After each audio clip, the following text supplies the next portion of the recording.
Hermana Diana, linda adoración.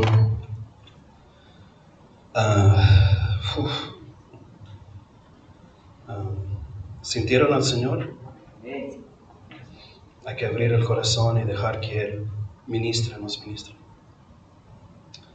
Somos los necesitados acá. Él no necesita de nada, pero nosotros somos los que siempre estamos necesitando. Amén. Creo que terminé la vez pasada con extender nuestras manitos y recibir esa dádiva de justicia. Dádiva de justicia.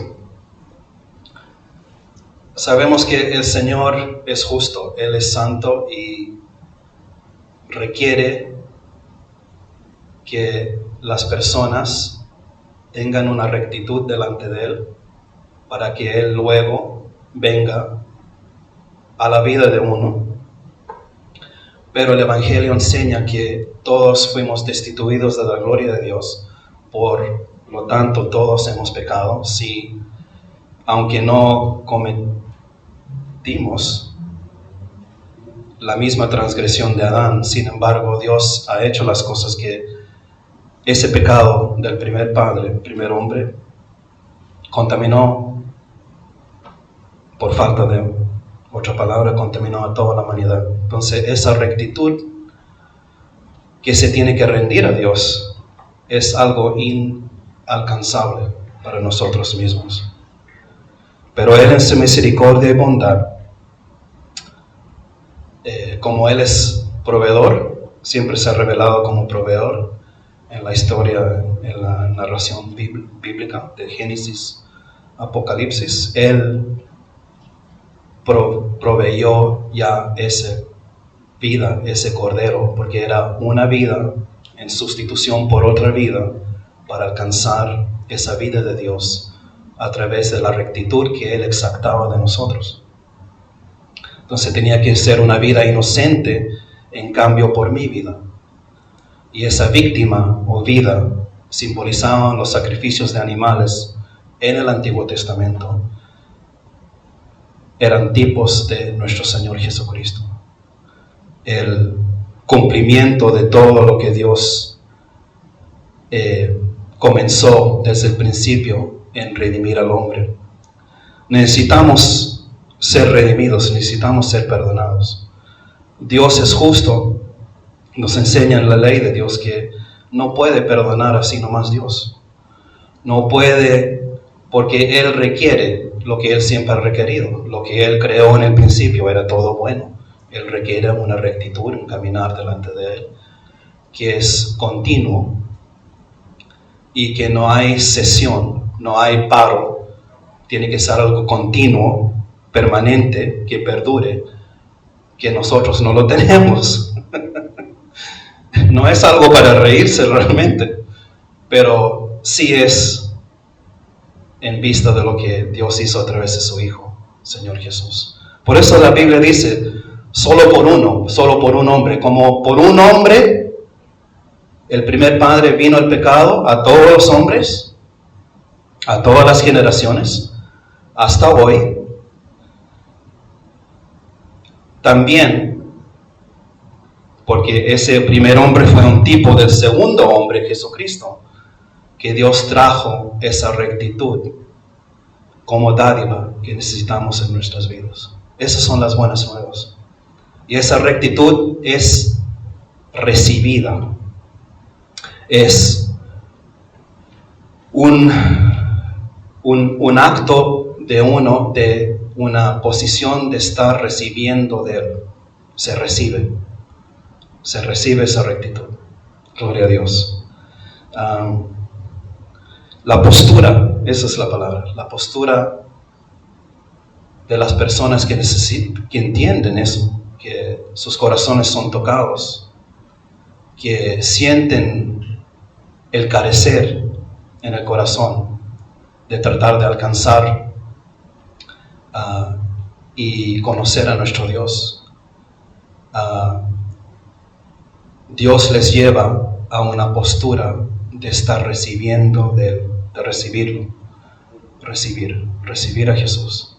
Pero en recibir a Jesús recibes su vida, y su vida era recta, sin parar, sin cesar, totalmente continua,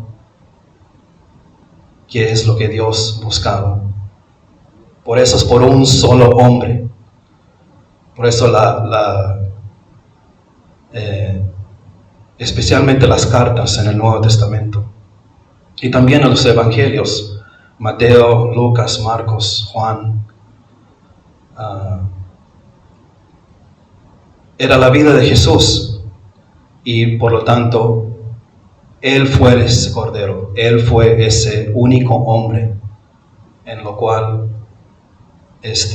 podemos entrar recién en esa relación con Dios. Amén. Eso es muy importante. Eso es lo que Dios viene a revelar a nuestras vidas siempre, de no salirnos de ese camino. Por un solo hombre vino el pecado, en igual manera por uno solito, Jesús, vino la justificación de la vida a través de esa rectitud que Él requería de nosotros, que Él siempre requería. Y entonces, por eso la ley enseña que si tú caminas en mis estatutos, si tú guardas mis mandamientos, si tú no te sales a la izquierda ni a la derecha, si caminas un camino derecho, que tú guardes mis ordenanzas y las tengas por obra, entonces todas estas bendiciones vendrán sobre ti, ¿no? Lean Deuteronomio 28, porque empieza así, empieza que tu casa sería bendecida.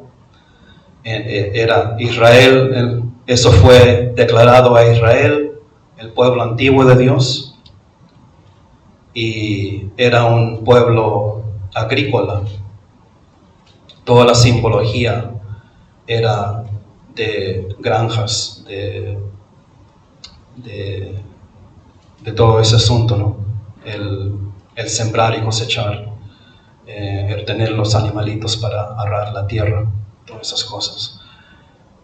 Y todo eso eran bienes, todo eso era ganancia, y era wealth en inglés.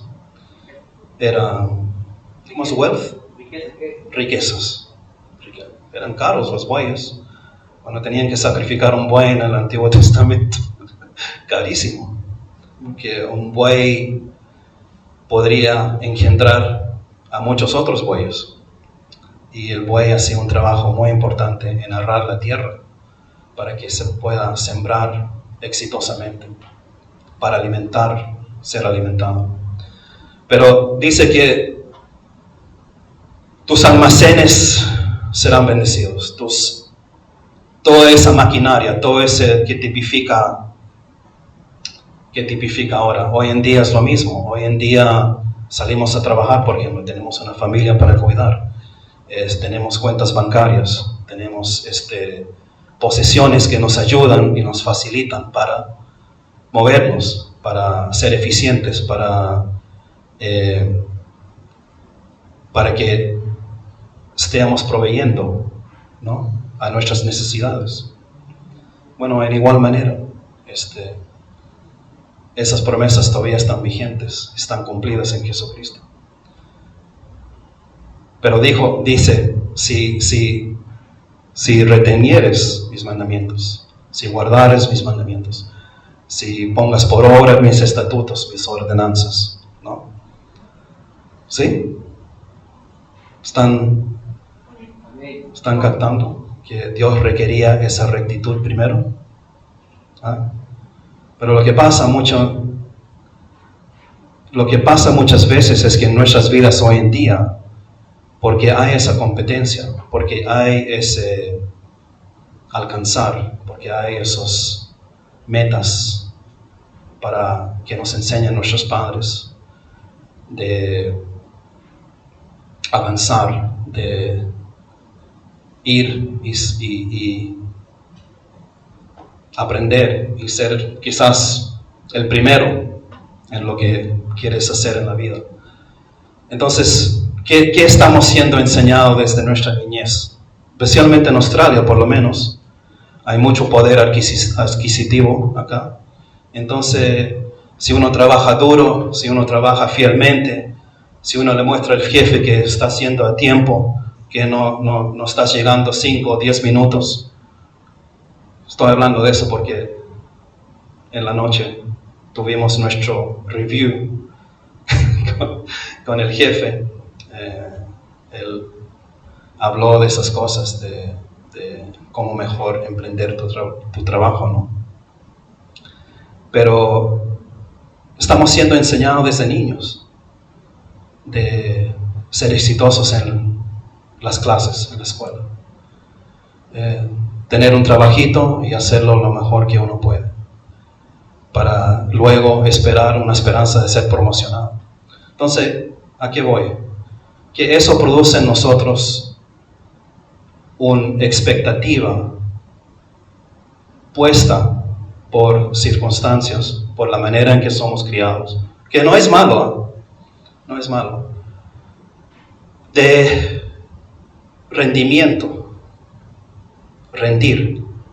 Hay que rendir, hay que exhibir, hay que dar un rendimiento en el trabajo. Así vas a progresar, así tú vas a poder estar en una posición en el trabajo, quizás en la compañía, de ser que te miren, que te propongan que si acaso quieres ser desarrollado para avanzar más y subir más. Pero ¿en qué es? En rendir, en rendimiento, ¿no? Performance. ¿Está bien? Performance. Es un base de rendimiento. Y eso nos enseña que eso nos está formando desde pequeño. Yo me acuerdo los niños, mi Gloria, que está en el cielo, gloria a Dios, gloria, ayúdame. Nos pusimos de acuerdo, estábamos de acuerdo en esto, de enseñar a los niños que cuando hagan bien en el hogar, cuando son ordenados, cuando cumplan sus tareas que a veces les damos, que saquen buenos puntajes en la escuela. Entonces, creo que Gloria escribía en un cuaderno, inclusive, pero en base del rendimiento de ellos, les dábamos el premio, porque eso pensábamos que iba a producir una motivación en ellos para ser mejor, para rendir más. Y desde pequeños, eso trabajó en nuestro hogar, sí. Son excelentes niños. Como seguro ustedes como padres también. Mi niño, mis niñas son excelentes también. ¿No? Los padres. El amor es ciego, ¿no? No, pero sí, en realidad trabajó, ¿no? Porque uno piensa también, bueno, luego cuando, por ejemplo, crecen un poco más, alcanzan los 15 años, les animamos a ellos para que aprecien más el dinero, consigan un trabajito de part-time después de la escuela. Y hay más rendimiento en base del rendimiento cuando estaban en su infancia. ¿Entiendes? Entonces, eso sigue a los 20 años, a los 30 años. Y eso, no sé si será una cosmovisión, pero es un tipo de una cosmovisión porque ya la mente nuestra ha sido formada. Ya inclusive dicen los expertos que el niño a los 7 años prácticamente está formado para el resto de su vida. Sé que el pueblo judío, los judíos antiguos y hoy en día, tienen una ceremonia a los 12 años para los varones. Y eso simbolizaba, es diferente en esta era moderna, pero todavía lo hacen. Simbolizaba que un niño judío, un varoncito judío a los 12 años ya era prácticamente preparado a través de las escrituras también y enseñanzas prácticas de dirigir el hogar si algo pasara en el hogar, de asumir responsabilidad a los 12 años. Así que ese tipo de formación, de siempre tener que rendir algo para obtener algo, nos queda hasta siendo adultos. Y si no lo hacemos, a veces viene con amenaza, como era el Antiguo Testamento. Lean Deuteronomio 28. Si andares en mis estatutos y mandamientos, si no te apartares de ellos, si inclinarías tu oído para escucharlos, si no te apartares de ellos, entonces recién voy a ver en ti un rendimiento que me agrada, pero no realmente, porque ¿qué podemos rendirnos a Dios en el Nuevo Testamento? El revelado. El Nuevo Testamento fue escondido en el Antiguo Testamento. Cristo ya vino y ¿qué nos reveló? Vamos a Romanos. ¿Qué nos enseñó? ¿Qué nos enseñó? ¿Qué nos enseña la revelación que estaba escondida en el Antiguo Testamento? Pero ya en Cristo, en el Nuevo Testamento, lo que estaba escondido en el Antiguo Testamento viene a revelación, como hermano Camilo predicó, viene como revelación, viene como inspiración y viene, ojalá, como iluminación a nuestras vidas, que va a ser donde esas revelaciones, esas cosas escondidas que ya son reveladas por el Espíritu, van a tocar nuestras vidas y van a producir algo en nuestras vidas, ¿no? Pero ¿qué dice?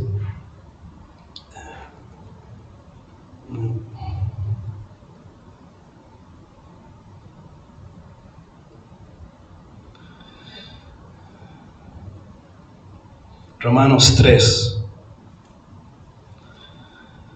3, capítulo 3, 10 al 12. Romanos 3, 10 al 12. Esto creo que le hablé al Dani, creo que más de un año atrás, creo que le hablé sobre teniendo cuidado en la empresa en la cual está, de entrar en un lugar en su vida donde ya está colocado que no va a suceder nada sin que él rinda. Y en lo superficial sí es verdad, no es mentira. Obviamente uno no puede no hacer nada, uno no puede ser flojito en el trabajo, obviamente hay que rendir. Pero ¿qué nos enseña la Biblia? Como está escrito, no hay justo ni aún uno, no hay quien entienda, no hay quien busque a Dios. Todos se desviaron, aún se hicieron inútiles, no hay quien haga lo bueno, no hay ni siquiera uno.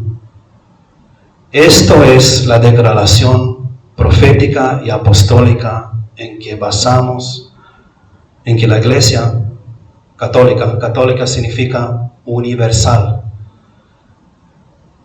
La Iglesia grande no tiene el monopolio sobre esa palabra. Esa palabra lo usaron los padres de la iglesia en la antigüedad para describir que no solo hay congregaciones de iglesias en diferentes pueblos, pero que la conglomeración de todas esas iglesias alrededor del mundo forman una iglesia, un cuerpo de Cristo católico, universal.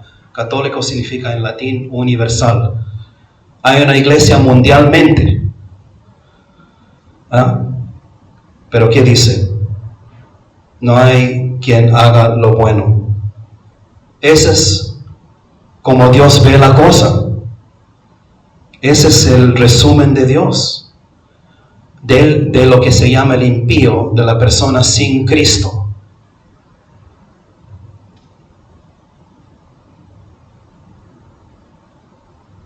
No importa, Pablo dijo, aun si doy mi cuerpo para que se queme, para una causa buena, no me serviría de nada. Está en 1 Corintios capítulo 13.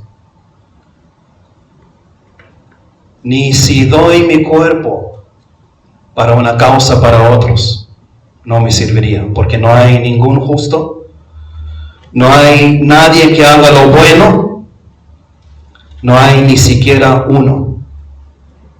¿No habrá uno? Por lo menos hay que haber uno. El Gandhi de la India en el tiempo pasado, no hay ni siquiera uno. ¿Ah?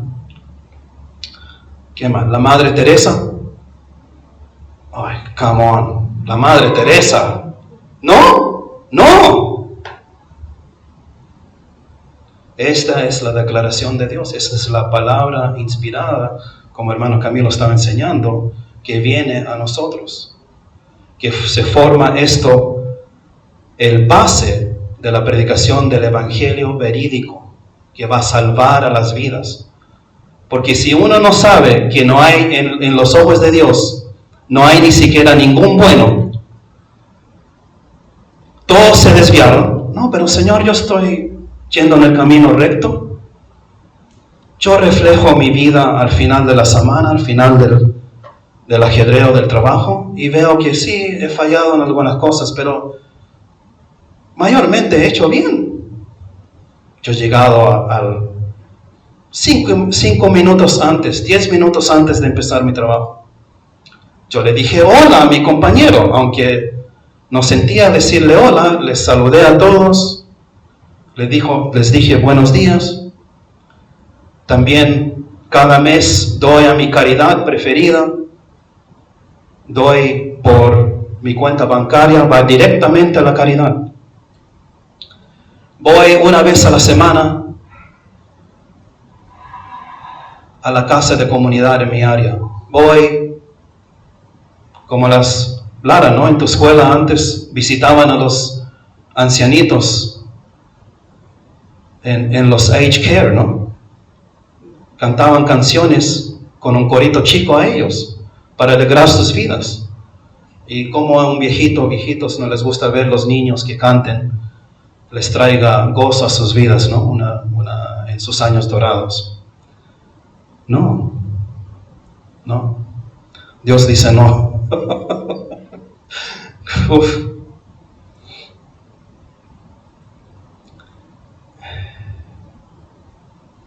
También dice, no hay quien entienda.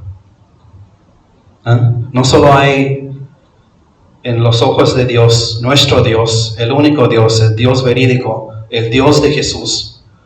No solamente dice que no hay ninguno que hace el bien, no hay ninguno que tenga el conocimiento que yo quiero que tengan, porque no nacimos con ese conocimiento.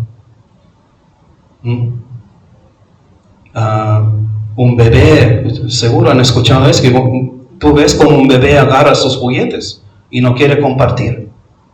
¿Dónde viene eso? De un bebecito chico que ya entiende que tiene sus juguetes, tiene su cajoncito con las muñecas, con los autitos, no quiere compartir con su prójimo.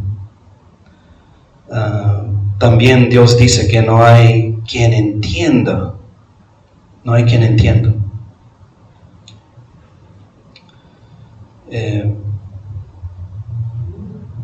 Así que nuestro rendimiento, esa cosmovisión en que nuestras vidas son lanzadas, y tú puedes ver en tu vida, no importa a qué cosa te gustaba, a qué cosa como niño o niña se te hizo fácil de hacer.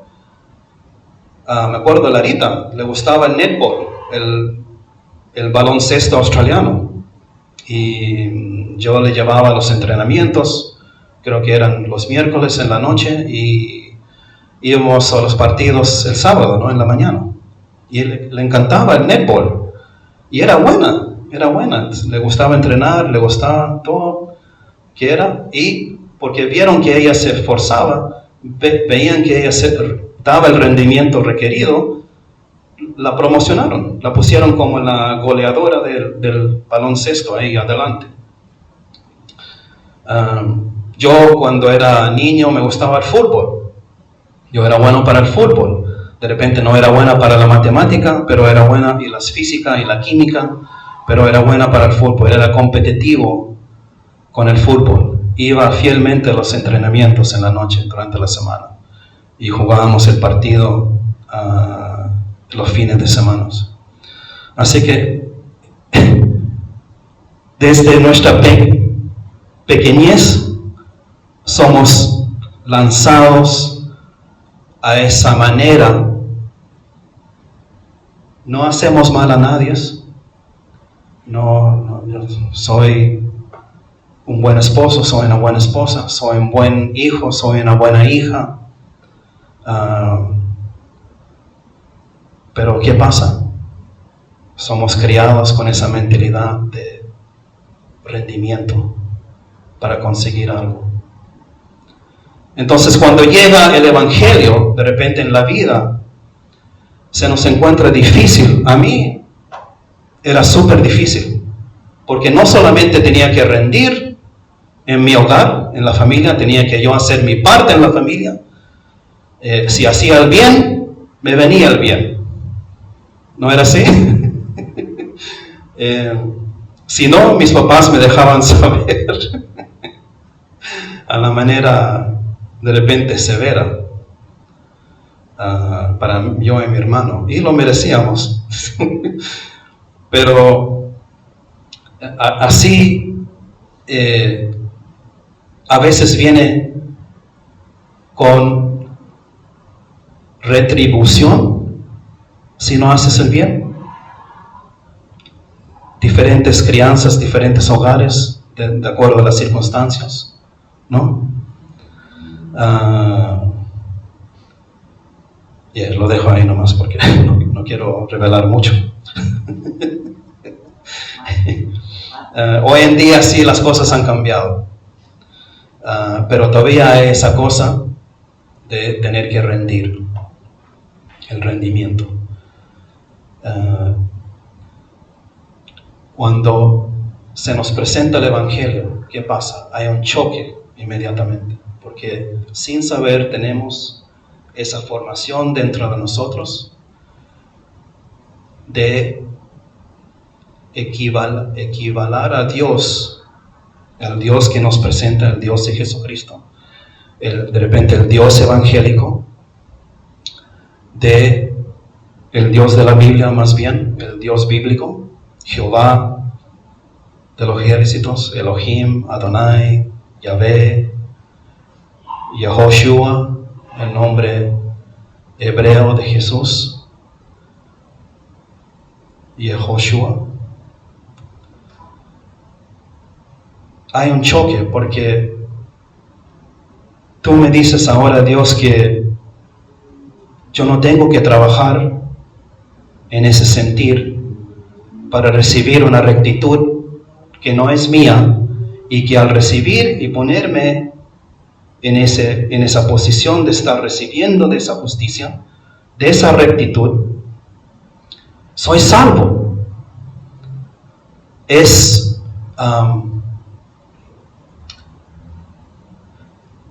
es ¿cómo es la palabra que usan?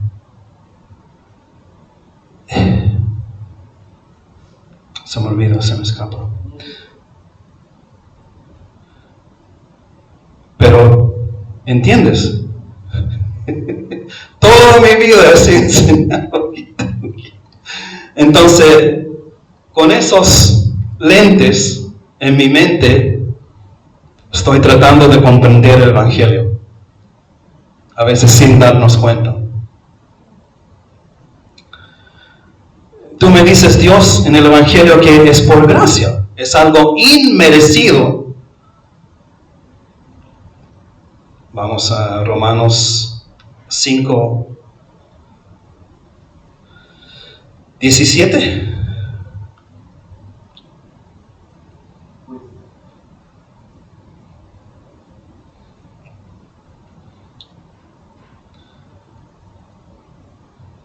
¿Cómo se dice, Dani, cuando algo es contraintuitivo?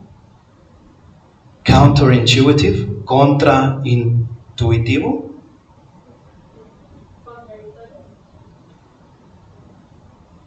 No es intuitivo. Cuando estoy aprendiendo algo, estoy jugando un juego de videos.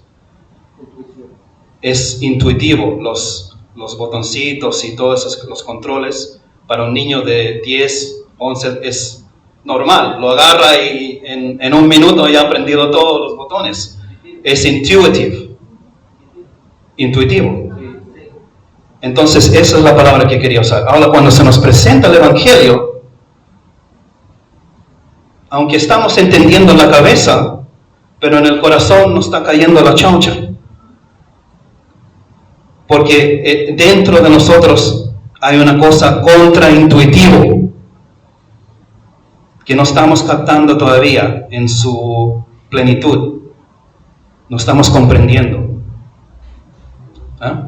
Porque tú me dices ahora, Dios, que esa rectitud que en el Antiguo Testamento tú requerías que tu pueblo camine en ello para tú recién darles y galardonarles lo que tú has prometido, lo obtendrán si es que caminan en todos mis estatutos y mandamientos. Ahora en el Nuevo Testamento tú dices es sin obras, no tengo que trabajar para aquellos. ¿Entiendes? Entonces va por consecuencia producir algo en nosotros que, ¿qué? Lo entendemos acá quizás, pero estamos caminando con esa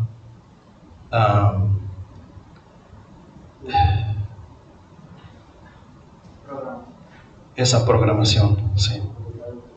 Sí. Ahora, ¿qué dice? Romanos 5, 17.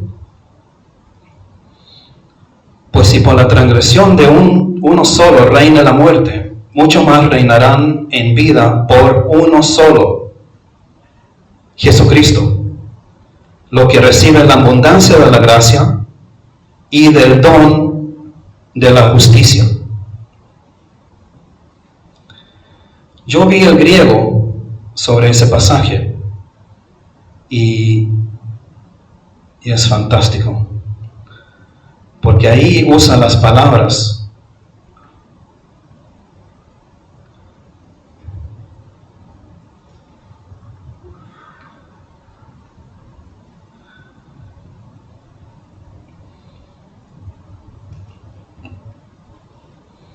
sí, porque el mismo pasaje, sí, porque a él el uno transgredió, la muerte reinó a través de uno solo, por esa transgresión de Adán, más bien a los que a la abundancia de la bondad inmerecida y la dádiva gratuita de la rectitud, o sea, en el griego, que es literal, muy literal a veces, pero justicia es traducido rectitud.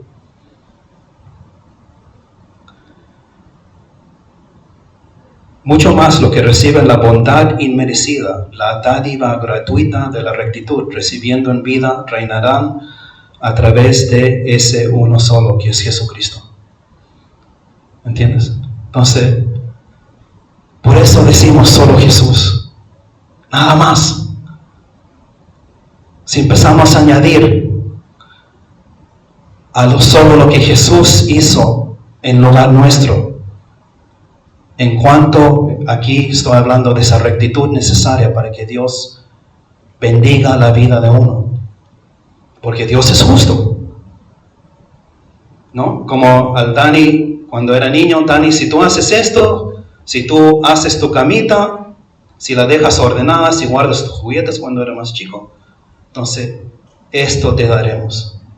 Te daremos un dinerito para que lo ahorres, o te compraremos el juguete en lo cual tú tienes tus ojos en Kmart o Target o Big W que vistes la otra vez. ¿No era así, Dani?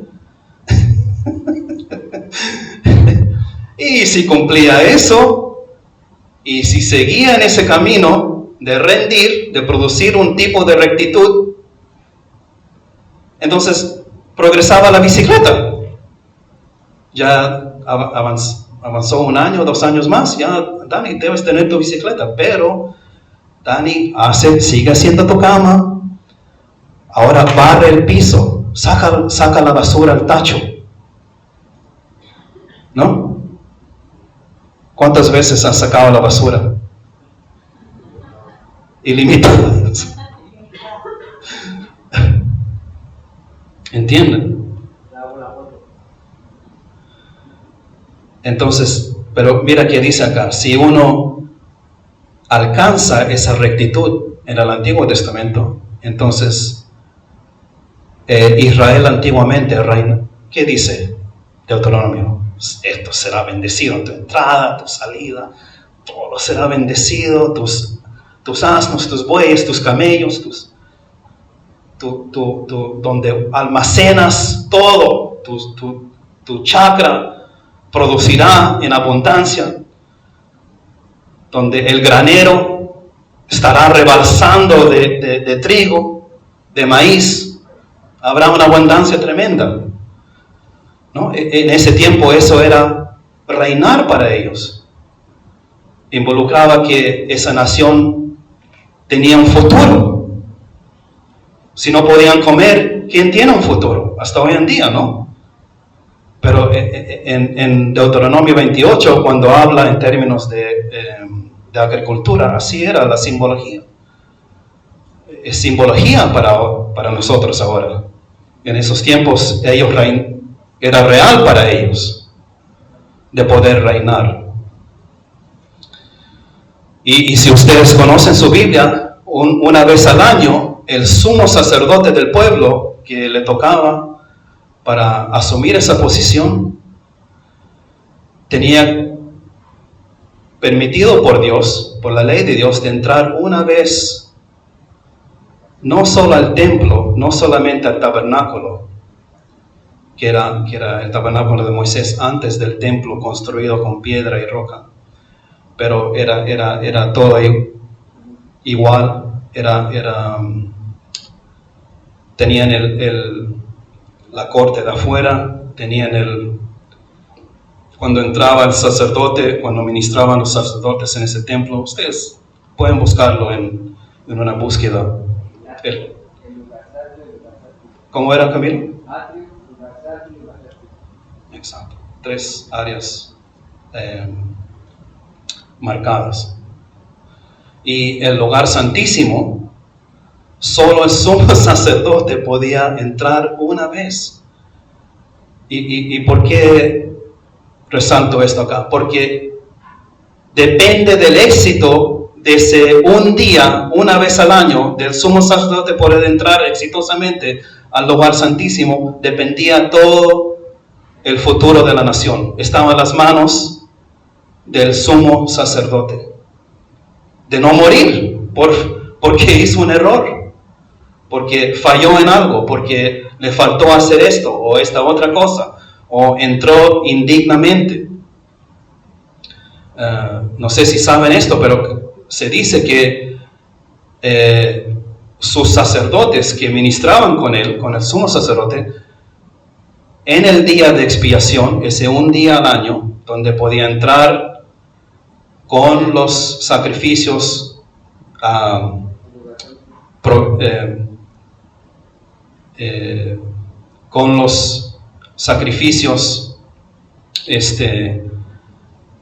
indicados por Dios y no salirse de eso. Ya podía entrar al lugar santísimo y ministrar y rociar la sangre sobre el arca del pacto. El arca del pacto estaba en el lugar santísimo, estaba detrás de una cortina muy gruesa, y esa cortina tenía querubines tallados, creo que se dicen querubines, que era simbología del cielo, de lo celestial. ¿Sí? De lo celestial, y que el sumo sacerdote prácticamente en simbología, estaba entrando a las cortes, los atrios del cielo, en el real lugar santísimo, el trono de Dios en los cielos. Era simbolizado en el templo, en el tabernáculo de Moisés, en el templo de Salomón, en el templo de Herodes, etc. Y ese arca del pacto, la tapa se rociaba con sangre de la víctima, del animalito, del sacrificio indicado que se tenía que dar. Y si él hacía todo eso exitosamente, excelente. ¿Cómo sabían si era exitoso? Si no moría el sacerdote dentro del lugar santísimo. Porque el vestimiento de él tenía campanitas en el borde de su vestimiento. Y los ministros alrededor de él, que no podían entrar, solo él podía entrar, pero que estaban cerca, escuchaban esas campanitas, porque al escuchar las campanitas del sumo sacerdote dentro del lugar santísimo, detrás de esa alfombra muy gruesa, significaba que todavía estaba vivo. Todavía estaba vivo. Entonces eso era bueno. Pero dicen que amarraban un cordel, una sonda, en una de sus tobillos o piernas acá. Porque si no escuchaban las campanitas por un tiempo, significa que había muerto en la presencia de Dios, por algo que vio Dios. Entonces, ellos no podían entrar, los subministros, porque ellos quizás caerían en la misma cosa, entrarían indignamente. Por eso hermana Diana dijo en la alabanza, gracias a Dios por la sangre de Jesús, esa sangre preciosa, sin mancha, sin nada, sin defecto, sin nada. Nos cubre, hermanos y hermanas, nos cubre realmente. Pero esos subministros no podían entrar así nomás, entonces lo tenían que jalar con la sonda, con el cordel. Y eso no era bueno, porque iba a afectar todo el pueblo por ese año. Era un día solamente al año que podía el sumo sacerdote entrar representando a todo el pueblo. ¿Ya? ¿Por qué? Porque había cumplido los requisitos de Dios, como había indicado en la ley, ¿no? Pero si era exitoso, si salía del lugar santísimo, si terminaba su trabajo bien, indicado en los libros de la ley, entonces había júbilo, regocijo. Seguro festejaban después, porque indicaba una bendición tremenda para todo el año, hasta la siguiente vez que tenían que hacer lo mismo con esta ceremonia. Entonces, cuando se nos presenta el Evangelio a través de nuestro Señor Jesucristo, que todas esas cosas pasaron, que ya no hay que hacer más esas cosas, ya que uno solo, Jesucristo nuestro Señor, hizo todo lo que esas cosas representaban. en su cuerpo, en su persona. Él entró con su sangre preciosa al verídico lugar santísimo delante del Padre, delante del trono de Dios en los cielos, donde ningún hombre podía entrar después de la caída. Entonces se nos forma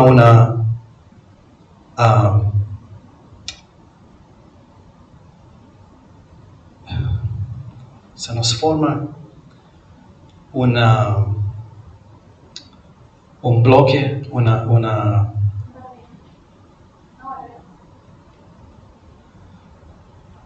de repente la Biblia, el apóstol Pablo explica esto del pueblo antiguo judío en frente de que él fue llamado como apóstol, de ir y traer las buenas nuevas que son la salvación a través de uno solo, Jesucristo. Que para los judíos que le perseguían tanto a Pablo en formar sus iglesias,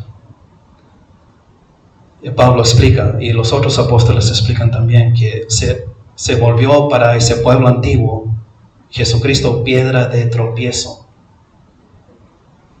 Piedra de tropiezo. ¿Ah? Porque no es solo Cristo. Es Cristo, pero tú tienes que cumplir la ley también. Tú tienes que ser sometido a estas ceremonias, aún siendo gentiles, aún no siendo originalmente del pueblo judío. ¿Entiendes? Entonces, para el pueblo judío antiguo era algo bien agudo, porque Pablo, antes de su conversión, cómo luchaba, cómo estaba convencido de la planta de sus pies hasta la corona de su cabeza, de que estos cristianos estaban errados. Estos cristianos están equivocados. Dicen que están en el camino, pero no es el camino. Nosotros tenemos esto. Nosotros tenemos nuestro pacto. Entonces Jesucristo, el cumplimiento aún de su propio pacto que tenían originalmente, se volvió para ellos piedra de tropiezo. ¿Ah? Y luego estamos terminando. Entonces, teniendo en mente esa rectitud, que en el nuevo, ahora en lo que estamos, es algo que es recibido al corazón. Que tú das el permiso a Dios, a Jesús, al Espíritu Santo, para que esa rectitud ganada por Jesucristo una vez por todas venga a tu vida como dádiva. Y entonces, ¿qué dice? Los que reciben de tal manera, en una manera simple, en confianza, en creer esas noticias, esas buenas nuevas, reinarán a través de Jesucristo el uno. Reinarán. ¿Pero qué dice? Vamos a Romanos 10, para casi terminar, creo.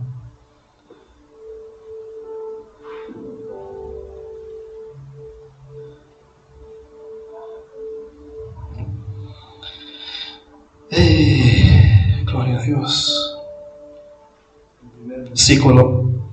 Capítulo 10, Romanos 10.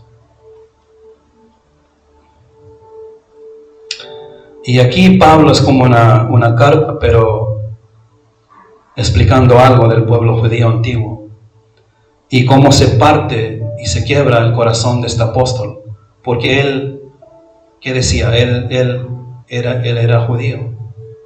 Él vino del tribu de Benjamín. Él fue fariseo de fariseos, un erudito en la ley. De sus compañeros judíos, fariseos, estudiantes, era uno de los mejores, etcétera, etcétera. Pero hubo ese día donde Jesús se le presentó en una manera tan excelente que él, en su ceguedad, estaba persiguiendo al pueblo porque pensaba que estaba en lo correcto. Pensaba que Él tenía el camino. Ellos tenían todo el antecedente. Ellos tenían toda la historia gloriosa de qué hizo Dios con ese pueblo, cómo lo sacó inicialmente de Egipto. Ellos tenían la razón. Pero no, Jesucristo se le presentó a Pablo en el camino.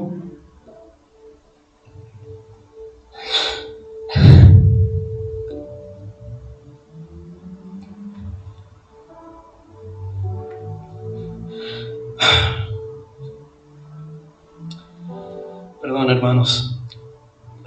Jesucristo se le presentó en el camino a Damasco. Él iba con cartas del Sanedrín para tomar preso a más cristianos.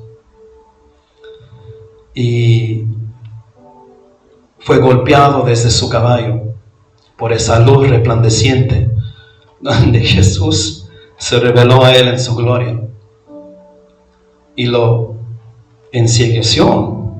De verdad, esa luz brillante lo cegó por unos días. Pero él se rindió y dijo: Señor, ¿no? Dijo esas palabras: Señor, ¿quién eres, Señor? O aquí estoy, Señor.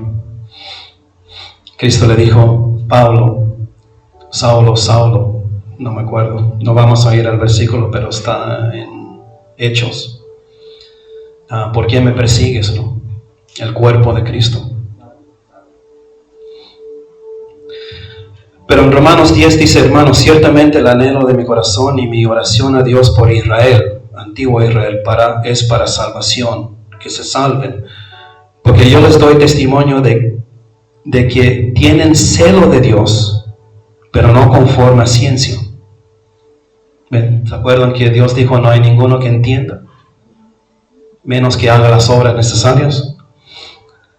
Porque ignorando la justicia de Dios, ahí está la cosa. Y cuando dice justicia, sabemos que es esa rectitud necesaria para estar en una posición de rectitud con Dios. Que Dios diga: no, tú eres recto, tú, porque creen en mi Hijo. Y procurando entonces, ¿qué pasa cuando se ignora esa dádiva?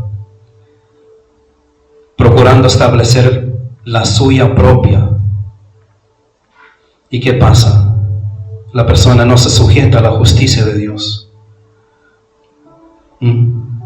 Porque es como insultar a Dios y decirle: no, tú no le hiciste perfecto. Jesucristo no es hijo de Dios con H mayúscula, porque Él cumplió todo lo que Dios requería de un hombre en la tierra. Que a través de ese uno solo, Dios nos puede dar esa dádiva, entonces justificarnos en nuestra vida, sin rendimientos.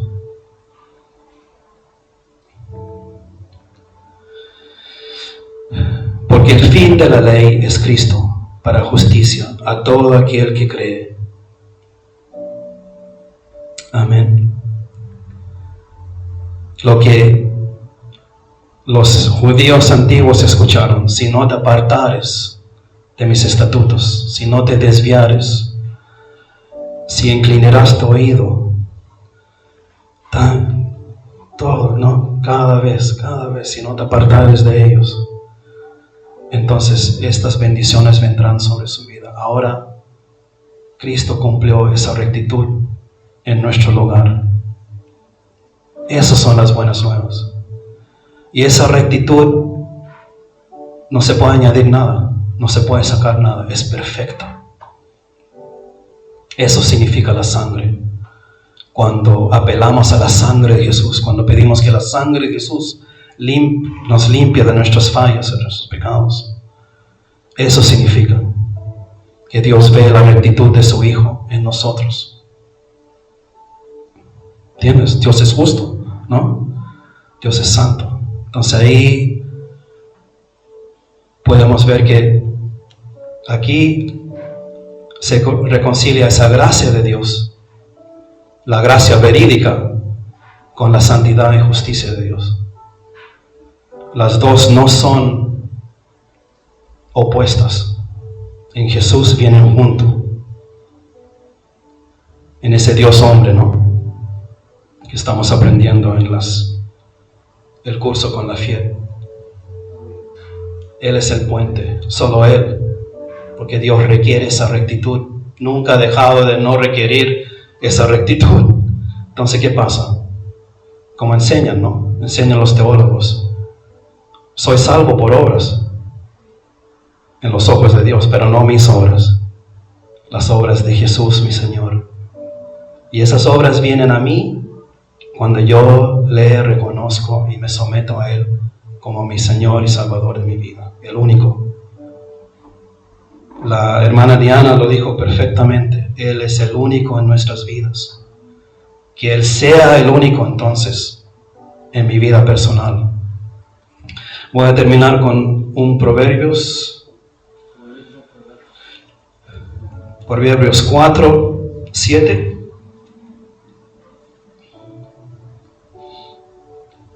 Proverbios 4:7. Acuérdense en Romanos 3 que aparte de Él no hay ninguno que haga el bien, ni aun uno. Nombré a Gandhi y la Madre Teresa. Dios dice no, ellos tampoco.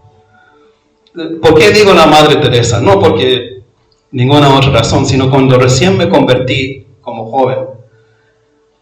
La Madre Teresa en los 80s estaba trabajando con los leprosos de la India. Yo digo, como una mujer, una dama, se ve a veces como una pasita, ¿no? Y chica, y ella se presentaba con los políticos de ese entonces, los eminentes en Europa, con el Papa, ¿no? Señor, yo no me veo tocando a los leprosos. Ella no tenía ninguna vergüenza de levantar y amar a los leprosos. ¿Se acuerdan? Algunos de repente son muy jóvenes para... Yo dije, pero ¿cómo alguien puede hacer eso? Bueno, yo no soy tan bueno como la Madre Teresa, de repente.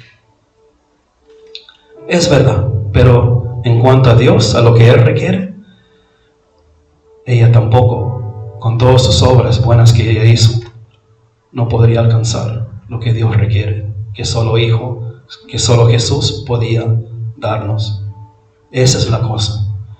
Ese es el celo que debemos tener para con nuestro Dios. ¿Entienden? Así que, Proverbios 4:7, lo principal es la sabiduría. Adquiere sabiduría, y con todo lo que obtengas, adquiere inteligencia. Esa es la Biblia de las Américas. La Reina Valera dice, sabiduría ante todo, adquiere sabiduría, y sobre todas tus posesiones, adquiere inteligencia. Inteligencia es discernimiento, conocimiento, sobre todo, obviamente, un conocimiento de Dios. ¿Se acuerdan la declaración de Romanos 10?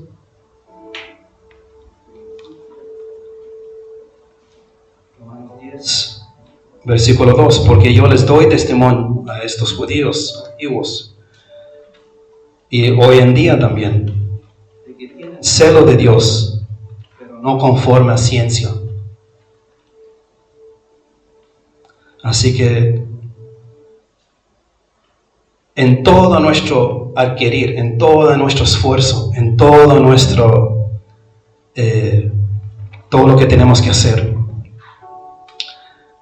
siempre reconocer que aquellos que se ponen en una postura de siempre recibir de esa abundancia de gracia y de la dádiva de la rectitud que viene a través de Jesús, reinarán en la vida.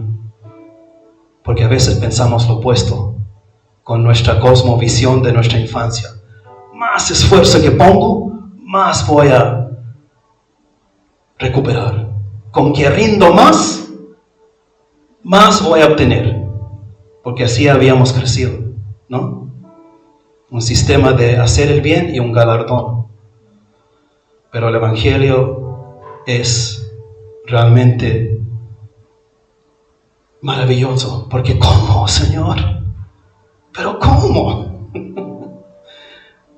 Cuando uno entiende que Él es 3 veces santo, que ese sumo sacerdote en la antigüedad solo pudo entrar una vez cada año, que tenía que tener cuidado, que había una alfombra espesísima antes de entrar al lugar santísimo, donde Él tenía que rociar la sangre sobre el arca del pacto, para que el pueblo reciba perdón de pecados. Y ahora, con solo creer a Jesús, no es posible. No lo creemos. No lo creemos. Entonces, esa gracia para que no se vuelva licencia de pecar en nuestras vidas como cristianos. En el Romanos 5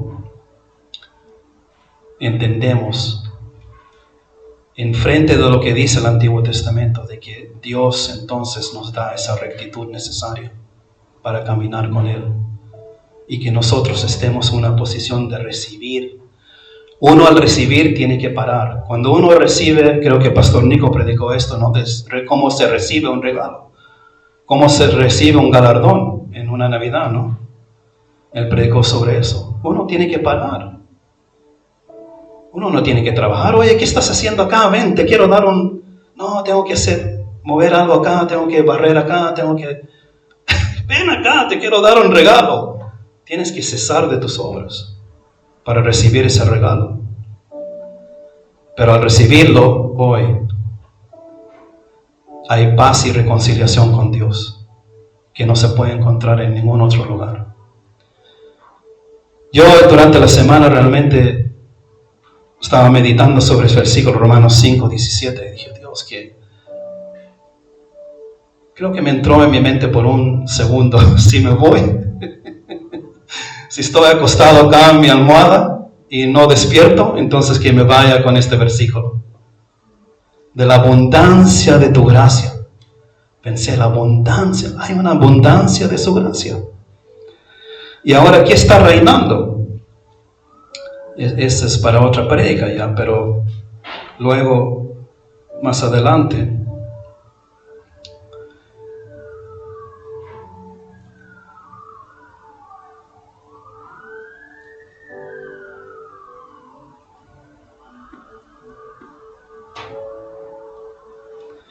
y para terminar ya,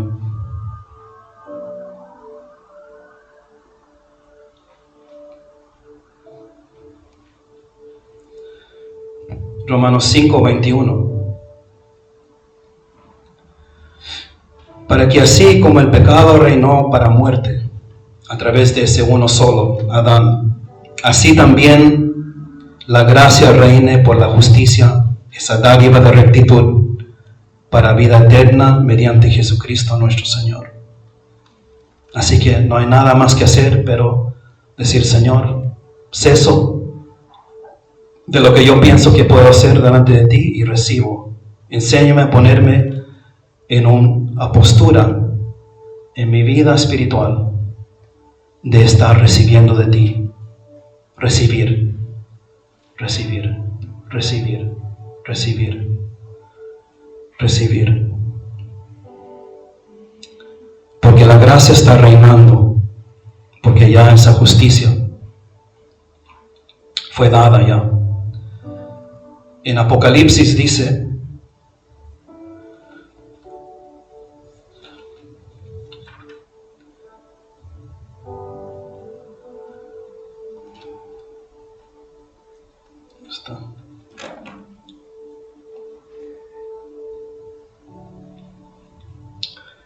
en Apocalipsis dice,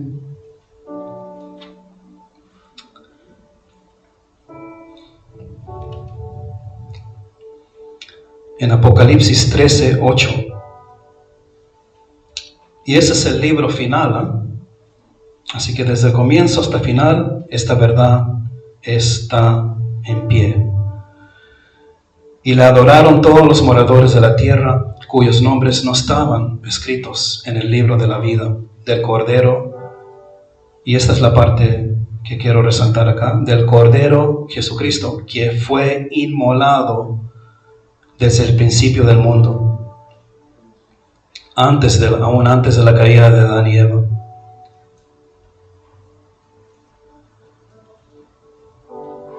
Ya Dios había puesto y había iniciado el plan de salvación para la humanidad, para que se recupere esa relación con Él que Adán y Eva perdieron. Aún antes, ¿qué Padre tenemos? ¿Ah? Así que, como le estaba explicando, ese Cordero, ese sacrificio perfecto y su resurrección es la manera en que Dios pudo permitir que entre esa dádiva de rectitud que necesitamos. Que en el Antiguo Testamento tenían que rendir y seguir rindiendo, y así vivían. Mientras rendían, todo estaba bien, pero era solo para mostrar que realmente no podían,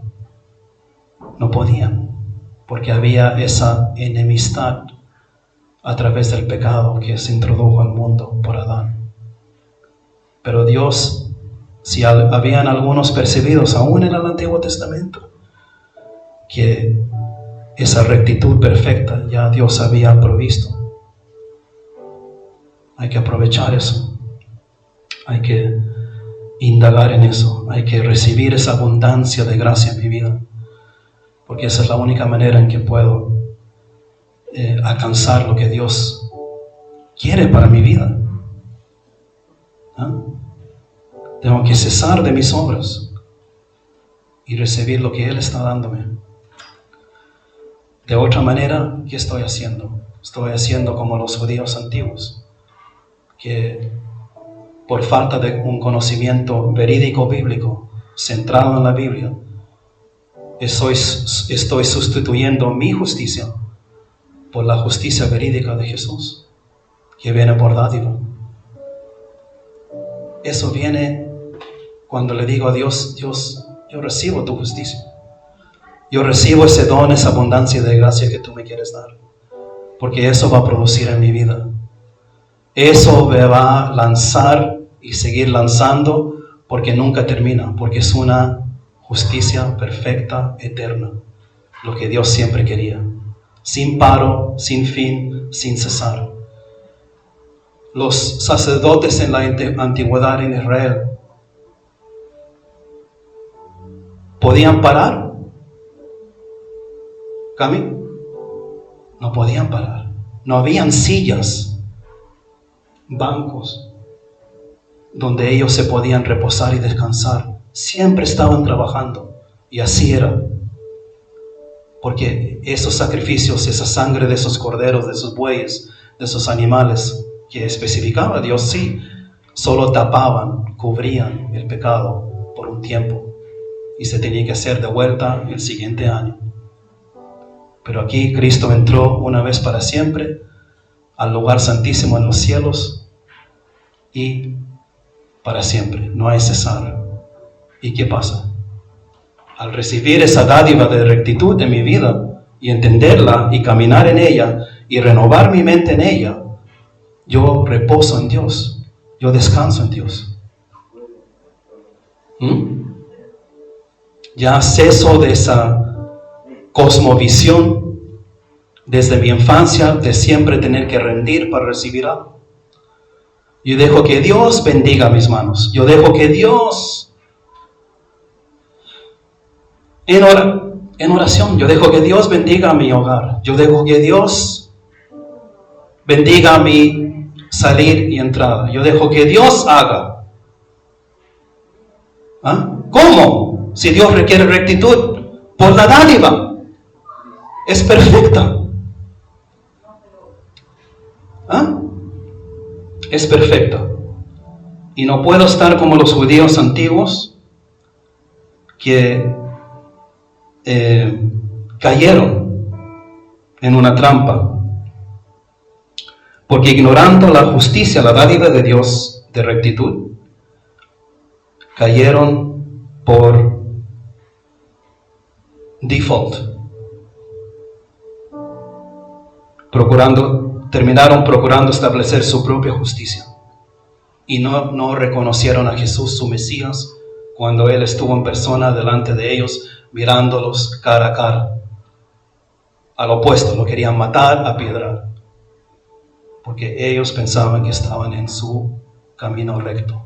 Pero Dios declaró que en vista de Cristo, lo que Él vino a traer, ellos estaban errados en su propia justicia.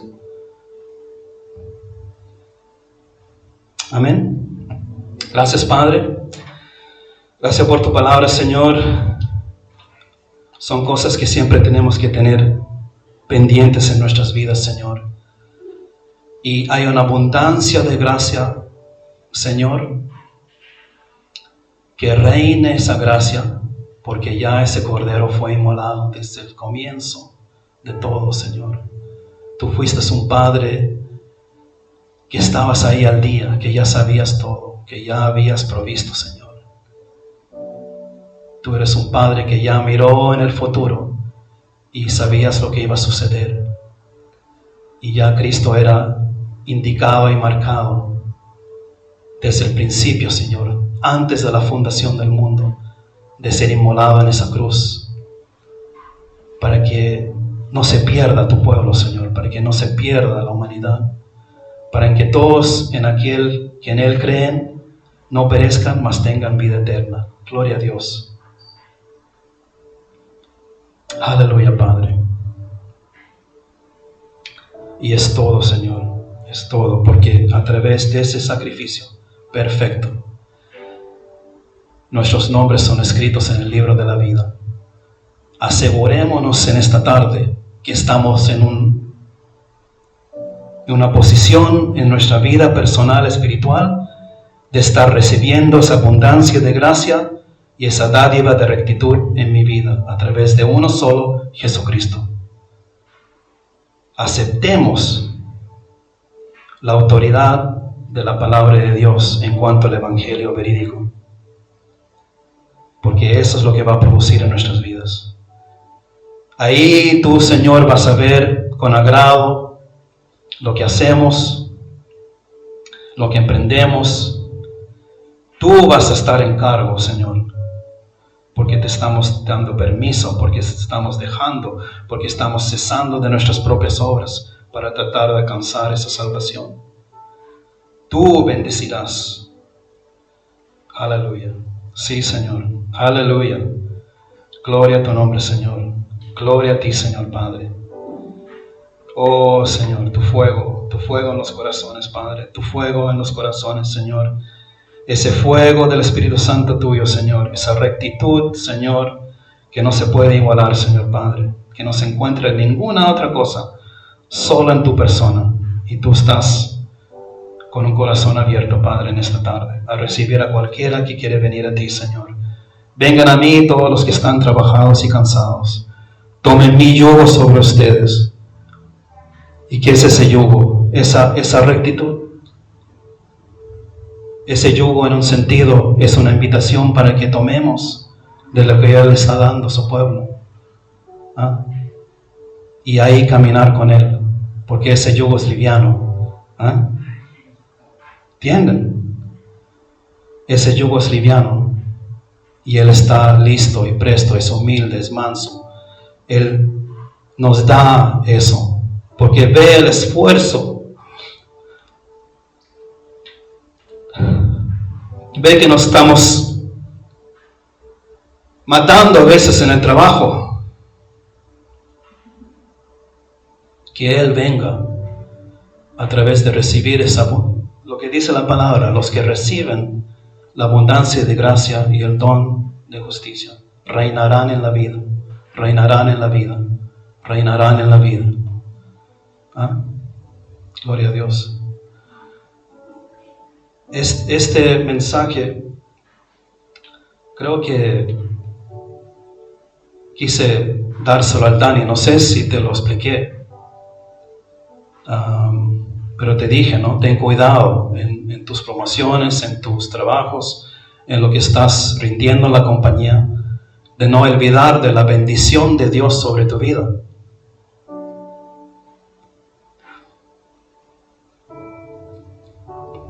Y que dejes que Dios bendiga la obra de tus manos a través de este conocimiento, que también encapsula la justificación por la fe. Involucra todo eso. Eso es. Y la bendición viene porque Dios es justo. Si Él ve una rectitud que le agrada a Él, ¿qué va a hacer? ¿Va a renegar a Dios? No puede, es un Padre amoroso, pero quiere ver esa rectitud. Yo no puedo, Señor. ¿Cuándo voy a poder? Me doy porrazos, me golpeo mi cabeza en la pared, me levanto así, me sacudo y sigo en lo mismo. Pero al recibir esa dádiva de rectitud, cesamos de todo eso, de solo que sea mi esfuerzo y nada más. Esa mentalidad de siempre tratando de rendir. Esa es la ley en Gálatas capítulo 3. El que hará estas cosas, entre paréntesis, continuamente, sin cesar, entonces será pecado en su vida. Vivirá por aquellas obras que ha rendido. Y así crecemos en nuestra infancia. No sabiendo que es una ciencia, sí, pero es antigua, ya pasó. Cristo ya vino por un solo hombre. Yo estoy justificado totalmente delante de mi Padre Celestial. Y Él quiere bendecirme, por lo tanto, porque ve eso. Amén. Gloria a Dios. Gracias, hermanos.